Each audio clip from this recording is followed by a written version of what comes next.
हमारे पिता परमेश्वर का धन्यवाद हो कि एक बार फिर से परमेश्वर ने हमें मौका दिया कि हम परमेश्वर के वचन से सीखने पाएँ, उसकी संगति में उपस्थित हों। परमेश्वर ने हमसे अथाह प्यार किया और उसने अपना पुत्र प्रभु यीशु मसीह हमारे लिए दे दिया। प्रभु यीशु मसीह ने अपने जीवन को प्रदान किया। इसी के साथ साथ जब प्रभु यीशु मसीह ने आपके और मेरे लिए अपने लहू को बहाया, 3 दिन के पश्चात उसने पुनरुत्थान की एक नई आशा दी। प्रभु यीशु मसीह ने हमें एक प्रतिज्ञा भी दी कि मैं तुम्हें कभी अनाथ नहीं छोड़ूंगा, एक सहायक मैं तुम्हें दूंगा। हाँ मेरे प्रियो, आज पिंतीकुस्त का दिन है जो पवित्र आत्मा के अवतरण का दिन है। संपूर्ण संसार में आज के दिन बड़े आनंद के साथ मनाया जाता है। बाइबल के जो स्कॉलर हैं इस दिन को कलीसिया का जन्म का दिन कहते हैं। जब फसह का दिन मनाया जाता है उसके 50 दिन के बाद पिंतीकुस्त का दिन आता है। ये वो दिन है जब पतरस अपने प्रचार को कर रहा था और वहाँ जो परमेश्वर के लोग थे सब प्रार्थना कर रहे थे, और जो लोग प्रार्थना कर रहे थे तब बड़े बल के साथ परमेश्वर का आत्मा उतरा और वे अन्य अन्य भाषा बोलने लगे। और उन दिनों में बहुत से लोगों ने अपनी अपनी भाषा में परमेश्वर के वचन को सुना, और जो लोग वहाँ बातें कर रहे थे, प्रार्थना कर रहे थे, और जो लोग उनकी बातों को सुन रहे थे सब अपनी भाषा को सुन रहे थे। ये पवित्र आत्मा की सामर्थ और पवित्र आत्मा का चिन्ह था। यहूदी संप्रदाय में भी जो फसह का दिन है उसके 50 दिन के बाद पर्व मनाया जाता है, जिस पर्व को शवोल कहते हैं, और ये पर्व भी इसी दिन मनाया जाता है जो फसह के 50 दिन के पश्चात होता है। पिंतीकुस्त का दिन हमारे जीवन में परमेश्वर की उस प्रतिज्ञा के पूरे होने का, प्रभु यीशु मसीह की उस प्रतिज्ञा के पूरे होने का संकल्प है कि वो हमें कभी छोड़ता नहीं और ना त्यागता है। आज जिस विषय पे हम सीखने वाले हैं वो है the gift of Holi spirit, पवित्र आत्मा के वरदान।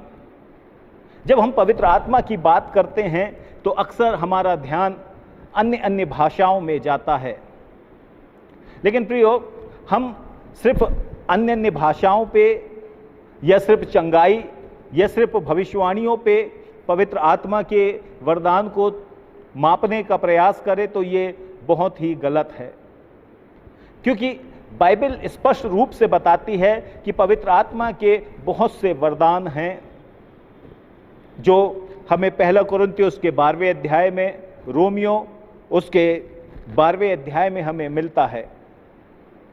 और हम उन चीज़ों को पढ़ते हुए, उन बातों को सीखते हुए अपने आज के मनन को करेंगे। हम सिर्फ इस बात पे केंद्रित ना हो कि पवित्र आत्मा है तो हमको अन्य अन्य भाषा बोलना है, यदि अन्य अन्य भाषा हम नहीं बोलते हैं तो हमें पवित्र आत्मा नहीं है, या हम भविष्यवाणी करते हैं तो ही हमको पवित्र आत्मा का दान है, और यदि भविष्यवाणी नहीं करते हैं तो हमें पवित्र आत्मा ना मिला हो, या फिर हमारे द्वारा चंगाइयाँ होती हैं तो पवित्र आत्मा काम कर रहा है, और यदि चंगाइयाँ नहीं हैं तो पवित्र आत्मा शायद हमें ना मिला हो।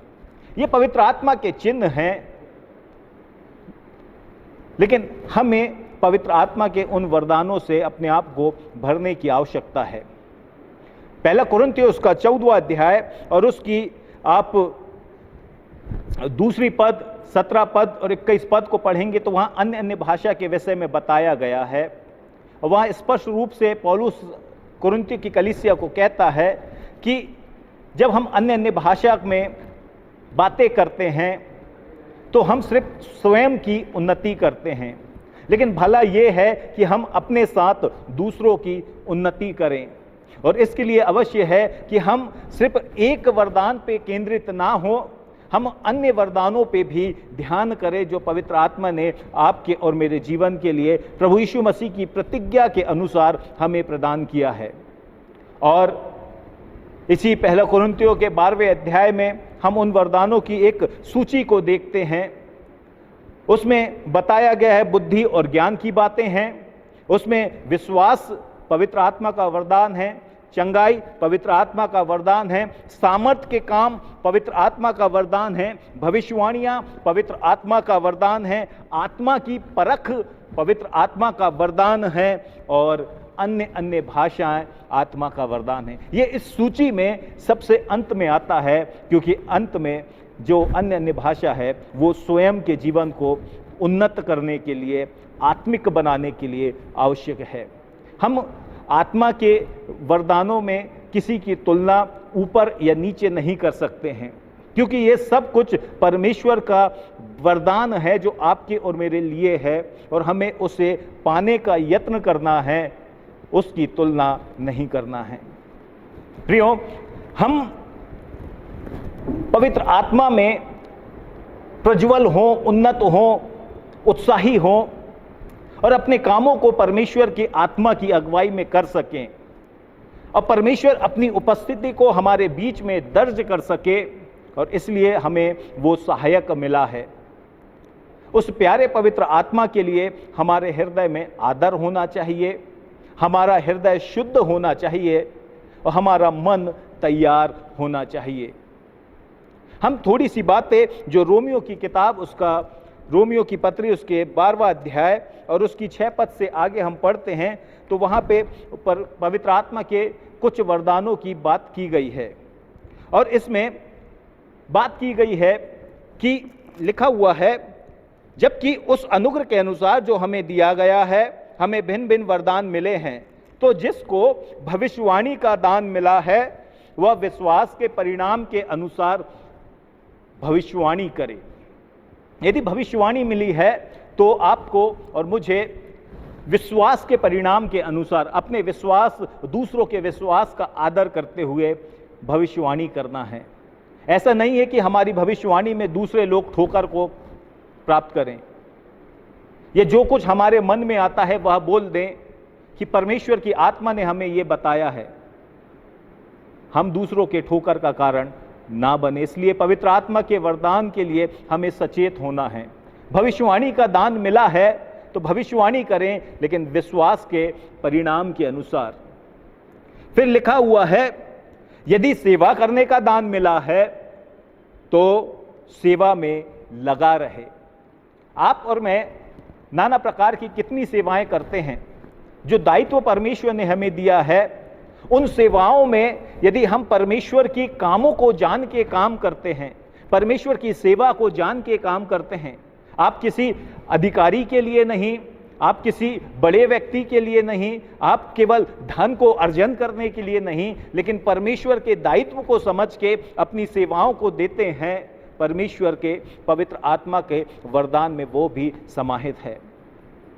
कितने मिशनरी भारत में आए, कितने मिशनरी विदेशों में, अन्य अन्य ऐसे देशों में गए जहाँ पे दरिद्रता है, जहाँ पे बीमारियाँ हैं, कुपोषण हैं, और उनके बीच में अपनी सेवाओं को दिया, क्योंकि उनके अंदर वो भाव पवित्र आत्मा के द्वारा डाला गया था। और आपके और मेरे जीवन में जब हमें ऐसा लगता है कि ये ज़रूरतमंद है, इसकी सेवा करनी चाहिए, ये भूखा है, इसे खाना खिलाना चाहिए, यदि किसी व्यक्ति के पास किसी चीज़ की ज़रूरत है और यदि आपके पास सामर्थ्य है, उसे पूरा करते हैं। ये परमेश्वर के पवित्र आत्मा के द्वारा आपको दान दिया गया है कि आप उसकी सेवा कर सके। आपको मौका मिला है कि आप उसकी सेवा में अपने जीवन को व्यतीत कर सके। और इसलिए परमेश्वर का वचन कहता है, जिसे सेवा करने का दान मिला है वो सेवा करे। दान का अर्थ यही है कि जो हमें सामर्थ्य मिली है, जो योग्यताएं मिली हैं, जो परमेश्वर ने लियाकत हमें दी है, उसे वो परमेश्वर की सेवा में और उन लोगों की जो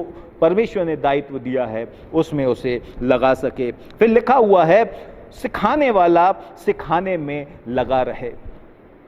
जो ज्ञान परमेश्वर हमें देता है, हमने पढ़ा किसी को बुद्धि की, किसी को ज्ञान की बातें हैं, किसी को समझाने के लिए, किसी को सलाह देने के लिए जो आत्मा हमें अगुवाई करता है वो परमेश्वर की आत्मा का ही वरदान है। यदि हम किसी को कुछ सिखाते हैं, हमारे अधिकतर जो स्कूल हैं मिशन के स्कूल होते हैं, क्योंकि हमारे जो शिक्षक हैं परमेश्वर ने उन्हें स्पष्ट रूप से, विशेष रूप से चुना है कि वो शिक्षा के क्षेत्र में परमेश्वर की सेवा कर सकें। ये सौभाग्य हर किसी को नहीं मिलता है, लेकिन यदि जिसे सिखाने का दान मिला है वो सिखाने में लगा रहे। ये पवित्र आत्मा का वरदान है जो बाइबल कहती है। बाइबल से हट के हम और किसी बात पे भरोसा नहीं करते हैं। बाइबल जो हमें सिखाती है हम उसमें विश्वास करते हैं। और फिर लिखा हुआ है उपदेशक उपदेश देने में लगा रहे।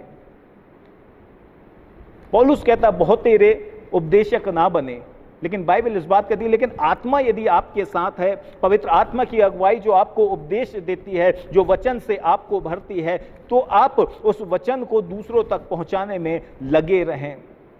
उपदेशक उपदेश देने में लगा रहे। अपने उपदेशों में, अपने कामों में मुंह ना मोड़े। जो दायित्व है, जो परमेश्वर का प्रकाशन है, जो परमेश्वर ने हमें सौंपा है, उसे करने में हम विश्वास योग्य बने रहें। फिर लिखा है दान देने वाला उदारता से दान दे। हम और आप भेंट चढ़ाते हैं परमेश्वर के समीप। हम और आप अन्य अन्य स्थानों में अपनी भेंटों को देते हैं, क्योंकि जो योग्यताएं परमेश्वर ने हमें दिया है और चाहता है परमेश्वर कि हम अपने उन चीज़ों में जो परमेश्वर ने आशीष हमें दी है हम दूसरों को समाहित कर सकें। और इसके लिए लिखा हुआ है दान देने वाला उदारता से दान दे। क्योंकि आपके पास सक्षमता है, आप दे सकते हैं, तो आप जरूर उसे दें।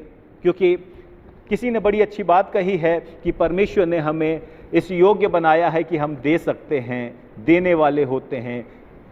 हम अचरज तो उस समय करें जब हम लेने वाले बन जाए।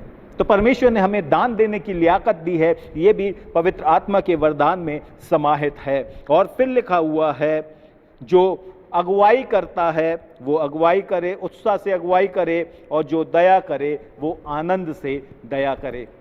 प्रियो, हमें तुलना करना है कि हम किस क्षेत्र में आते हैं। क्या हम भविष्यवक्ता हैं? क्या हम चंगाई देते हैं? क्या हम उपदेशक हैं? क्या हम सिखाने वाले हैं? क्या हम सेवा करते हैं? क्या हम दान देते हैं? या हम लोगों की अगुवाई करते हैं? या हम दयावंत हैं, लोगों के दया करते हैं लोगों के जीवन के लिए? हमें हमारे हृदय में तरस की भावना होती है, और यदि तरस की भावना होती है तो यदि आप विश्वासी हैं तो उनके लिए प्रार्थना करते हैं। ये दया जिसका तात्पर्य प्रार्थना से है। और फिर परमेश्वर चाहता है कि हम जो कुछ करते हैं पवित्र आत्मा में हैं तो हम उसमें विश्वास योग्य होंगे। हमें अपने जीवन को तौलने की आवश्यकता है कि क्या मैं दान उदारता से देता हूं? क्या मैं भविष्यवाणी विश्वास के परिणाम से करता हूं? क्या मैं सिखाता हूं तो बड़े शिक्षा के क्षेत्र में निरंतर आनंद से काम करता हूं? यदि मैं उपदेशक हूं तो उसके प्रति विश्वास योग्य हूं? तो ये हमें अपने आप को, हमारे जीवन को मापने की आवश्यकता है, समझने तौलने की आवश्यकता है कि मैं पवित्र आत्मा में हूँ या नहीं हूँ। क्योंकि बाइबल हमारा सबसे बड़ा मापक यंत्र है, मापक है, जिसमें हम अपने जीवन को माप सकते हैं। और इसलिए हमको चाहिए है कि हम पवित्र आत्मा के उन वरदानों में अपने आप को भरपूर करें। और उसके लिए एकमात्र पद परमेश्वर के वचन में लिखा है, प्रेरितों के काम उसका 2 अध्याय और उसकी 38वीं पद में, कि हम कैसे पवित्र आत्मा को प्राप्त कर सकते हैं, कैसे हम पवित्र आत्मा को अपने जीवन में प्राप्त कर सकते हैं। यहाँ लिखा हुआ है यदि हमको पवित्र आत्मा चाहिए तो पतरस ने कहा, उनसे कहा, मन फिराओ और तुम में से हर एक अपने अपने पापों की क्षमा के लिए यीशु के नाम से बपतिस्मा ले, तो तुम पवित्र आत्मा का दान पाओगे। ये मात्र पद है कि हम कैसे पवित्र आत्मा को प्राप्त कर सकते हैं। तो पतरस ने कहा, मन फिराओ और अपने पापों की क्षमा के लिए प्रभु यीशु मसीह में बपतिस्मा लो। हमारे जीवन में जीवन का परिवर्तन होना, मन का परिवर्तन होना और हमारे जीवन को परमेश्वर के उस योग्य तैयार होना अवश्य है। और जब हम अपने आप में पवित्र आत्मा के लिए अपने जीवन को तैयार करते हैं, पतरस कहता है तब ही पवित्र आत्मा तुम्हें मिलेगा। और इसके लिए आपको बड़ी ऐसे दिखावे की आवश्यकता नहीं है। यदि आप सेवा कर रहे हैं, दान दे रहे हैं, आप अगुवाई कर रहे हैं, सिखा रहे हैं, उपदेशक हैं, आप परमेश्वर के प्रकाशक हैं, आप भविष्यवाणियां करते हैं, आप चंगाइयां देते हैं, या आप अन्य अन्य भाषाएं बोलते हैं, ये सब पवित्र आत्मा के दान हैं। आप उन पे जाइए जिससे परमेश्वर की महिमा होती है, उस पे ना जाइए जिससे आपकी उन्नति होती है। या आप उस बात पे ध्यान मत कीजिए कि आपका नाम ऊंचा होता है, लेकिन इस बात पे ध्यान दीजिए कि परमेश्वर का नाम आपकी सेवाओं से, आपके कामों से, आपकी बातों से ऊंचा उठाया जाए। तभी हम पवित्र आत्मा के वरदान में आगे बढ़ने पाएंगे। और जब पवित्र आत्मा हम पर आएगा तो वचन इस बात को कहता, वो हमें निरुत्तर करेगा। यूहन्ना रचित सुसमाचार 16 अध्याय की 12वीं पद स्पष्ट रूप से कहती कि वो हमें संसारिक बातों से और पाप की बातों से निरुत्तर करेगा, हमें उद्धार के लिए तैयार करेगा। पवित्र आत्मा हमें अपनी अगुवाई से परिपूर्ण करेगा। प्रेरितों के काम उसका पहला अध्याय 8वीं पद कहती कि वो आत्मा आएगा तब हम सामर्थी हो जाएंगे। और इसलिए पवित्र आत्मा हमारे लिए प्रभु यीशु मसीह ने प्रतिज्ञा की है कि हम उसे प्राप्त करें।